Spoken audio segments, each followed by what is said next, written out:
Don't mean a thing. Folklores could be a collection of stories, dialects, and beliefs that get passed down within a community through oral expressions. And when we think of folklores, we probably think of the old stories told by Grandpa, or the traditions that have been slowly fading away from our life.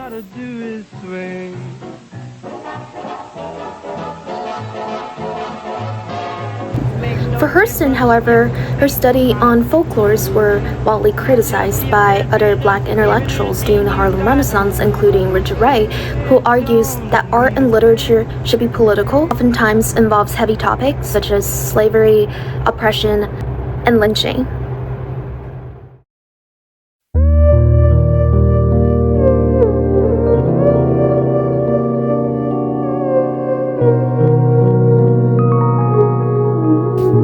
In Hurston's essay, Art and Such, she argues that art should be autonomous and should be free away from propaganda. Both being Black and women in a society that was heavily materialistic and male-dominated, you can sort of also see Hurston's own life in the characters that she's trying to portray.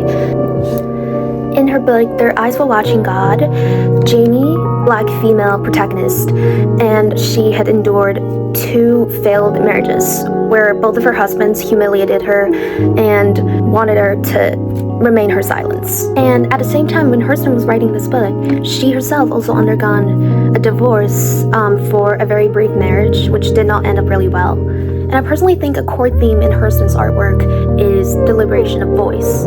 The voice meaning original expression and maintaining identity and speaking out loud of who they are.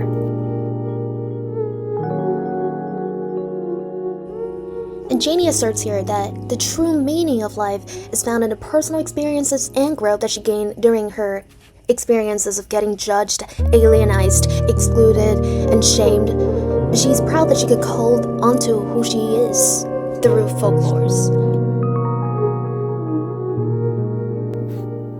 Eatonville was a very special place because it was mainly governed by Black leaders, and Black residents ran their own business and institutions. So it's unlike the other American South states that were ruled by Jim Crow laws.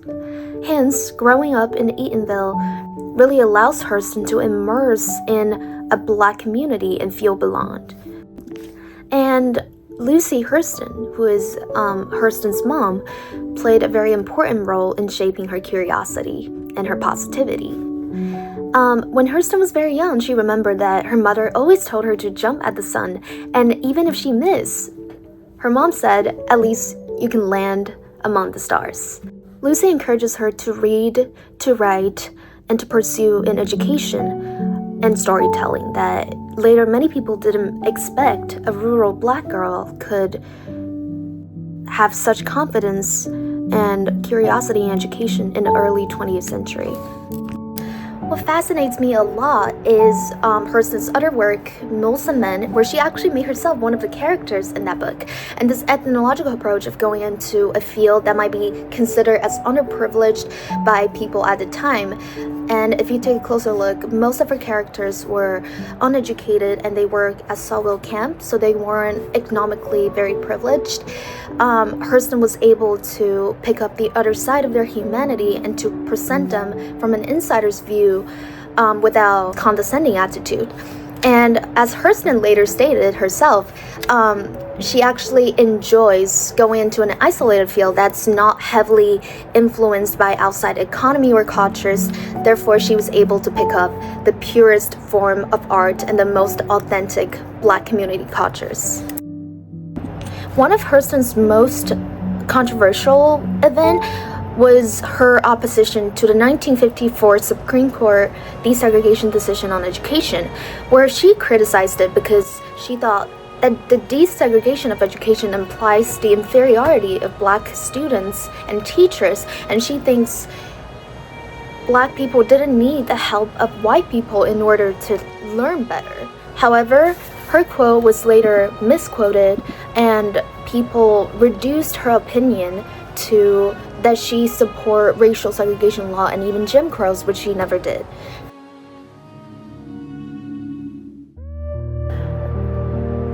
Hurston's life was not an easy one because she was constantly judged and her work was neglected, not until she passed away.